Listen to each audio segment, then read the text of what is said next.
عن عبد الله بن عامر رضي الله تعالى عنهم قالت دعتني أمي ورسول الله صلى الله عليه وسلم قاعد في بيتنا আব্দুল্লাহ ইবনে আমের বর্ণনা করতেছেন, আমার আম্মু আমাকে একদিন ডাক দিলেন, এমত অবস্থায় আল্লাহর নবীজি আমাদের ঘরে বসা, এটা আল্লাহর নবীজি দেখছেন।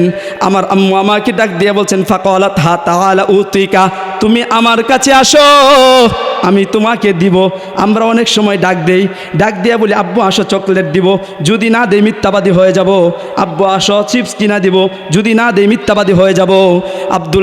আল্লাহর রাসূল এই ঘটনা দেখলেন, দেখার পরে আব্দুল্লাহ ইবনে আমেরের আম্মুকে জিজ্ঞাসা করলেন, তুমি তাকে কি দেওয়ার ইচ্ছা করেছ?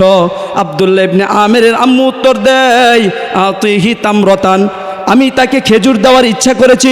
মেরে মুহতারাম ভাইও, আল্লাহর রাসূল বলেন আমা ইন্নাকি লাউলাম তুতিহি শাইআন আলাইকি কিজবাতুন, যদি তুমি তাকে কোনো কিছু না দিতে তাহলে তুমি মিথ্যাবাদীদের অন্তর্ভুক্ত হয়ে যাইতে। এই হলো 7 নম্বর অধিকার সন্তানের। 8 নম্বর অধিকার, 8 নম্বর হলো সন্তানকে অবৈধ কথা বা কাজ শেখানো যাবে না, অবৈধ কথা বা কাজ শেখানো যাবে না। কিন্তু দুঃখের বিষয় হলো আজকে আমাদের অবস্থা কি? অনেক বাপ মা ইউটিউবের পিছনে পইরা, টিকটকের পিছনে পইরা ভিউ ব্যবসার জন্য কোমলমতি বাচ্চাদেরকে দিয়া বিভিন্ন গান শিখাইয়া, বিভিন্ন রকমের নাচ শিখাইয়া তাদেরকে ইউটিউব আর টিকটকে প্রদর্শনী দেয় কি দেয় না? তাদেরকে টিকটক আর ইউটিউবে প্রদর্শনী দেয়। মেরে মুহতারাম ভাই, অবৈধ কথা এবং কাজ শেখানো যাবে না। এটা হলো 8 নম্বর অধিকার। 9 নম্বর অধিকার হলো সন্তানকে যখন সন্তান হাঁটি হাঁটি পা পা করে বড় হয়ে গেল, এখন সন্তান ডান চিনে বাম চিনে, আপনি সন্তানকে ডান বাম এখন চিনতে শুরু করে দিছে।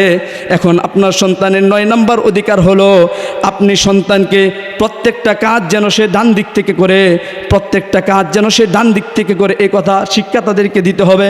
বুখারী শরীফের 168 নম্বর হাদিস, আন আয়েশা রাদিয়াল্লাহু তাআলা আনহা قالت يعجبه التيمن في تنعله وترجله وطهوره وفي شأن كله।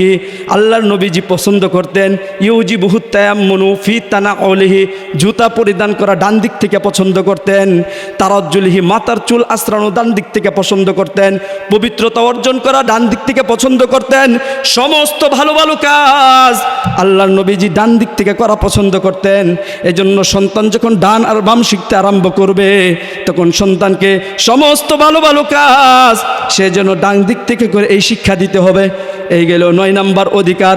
10 নম্বর অধিকার, 10 নম্বর অধিকার হলো সন্তানকে কোরআনে কারীমের শিক্ষায় শিক্ষিত করতে হবে। প্রশ্ন হইতে পারে তাহলে কি ডাক্তার বানানো যাবে না? তাহলে কি ইঞ্জিনিয়ার বানানো যাবে না?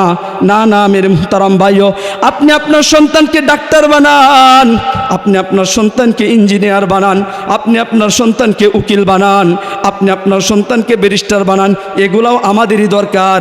কিন্তু প্রাথমিক পর্যায়ে এই যে আসমা রাদিয়াল্লাহু তাআলা আনহার মতো বালিকা মাদ্রাসায় কিন্ডারগার্টেনের ভিতরে আপনার সন্তানকে দিয়া দেন, দিয়া তার ভিতরটাকে আগে ইমানের জন্য উপযুক্ত করে নেন, কোরআনটাকে তার ভিতরে ঢুকাইয়া দেন। তারপরে যখন আপনার সন্তান ডাক্তার হবে তখন আপনাকে বৃদ্ধাশ্রমে যাইতে হবে না। তারপর যখন আপনার সন্তান ইঞ্জিনিয়ার হয়ে যাবে আপনাকে বৃদ্ধাশ্রমে যাইতে হবে না। ওই কোরআনের জ্ঞান যে ঢুকাইয়া দিলেন, আপনার সাথে কীরকম আচরণ করতে হবে এটা সে তখন থেকেই বুঝে নিছে। মেরে মুহতারাম ভাইও কথা বলেন ঠিক কিনা? আল্লাহর রাসূলের হাদিস, খায়রুকুম মান তাআল্লামাল কুরআন ওয়া আল্লামা, তোমাদের মধ্যে সর্বোত্তম ওই ব্যক্তি যে নিজে কোরআনে কারীম শিক্ষা করে এবং অপরকে শিক্ষা দেয়। আল্লাহ আল্লাহ, আপনি আপনার সন্তানকে ডাক্তার বানাইলেন, আপনি আপনার সন্তানকে ইঞ্জিনিয়ার বানাইলেন, কিন্তু মেরে মুহতারাম ভাইও আল্লাহ না করুক যদি কোরআনের শিক্ষায় শিক্ষিত না করেন, তাহলে হয়তো কাল কিয়ামতের দিন আপনি আল্লাহর আদালতে ধরা খায়া যাবেন। আর আপনার এই আদরের সন্তান আপনার জন্য জাহান্নামে যাওয়ার কারণ হয়ে যাবে। কারণ হাদিসের ভিতরে পাওয়া যায় আল কুরআন হুজ্জাতুন লাকা ওয়া আলাইকা, কোরআন এটা কিয়ামতের দিন হয়তো আমার আপনার পক্ষে অথবা বিপক্ষে দলিল হয়ে যাবে। মেরে মুহতারাম ভাইও, এই হলো 10 নম্বর অধিকার। 11 নম্বর অধিকার হলো সন্তানের, 11 নম্বর অধিকার হলো সন্তানকে ইমানের তরবিয়ত শিক্ষা দিতে হবে। কিসের তরবিয়ত? সবাই বলেন কিসের তরবিয়ত? ইমানের তরবিয়ত শিক্ষা দিতে হবে। 11 নম্বর অধিকার হলো ইমানের তরবিয়ত শিক্ষা দিতে হবে। আর ইমানের তরবিয়তের মধ্যে সর্বশ্রেষ্ঠ তরবিয়ত হলো নামাজের শিক্ষা দিতে হবে। নামাজের শিক্ষা দিতে হবে। যদি আমি আমার সন্তানকে নামাজের শিক্ষা না দেই, যদি আমি আমার সন্তানকে ইমানের তরবিয়ত দিতে না পারি, তাহলে আমার সন্তান ইউটিউবের তরবিয়ত গ্রহণ করবে, তাহলে আমার সন্তান ফেসবুকের তরবিয়ত গ্রহণ করবে, তাহলে আমার সন্তান ফ্রি ফায়ার আর পাবজির তরবিয়ত গ্রহণ করবে।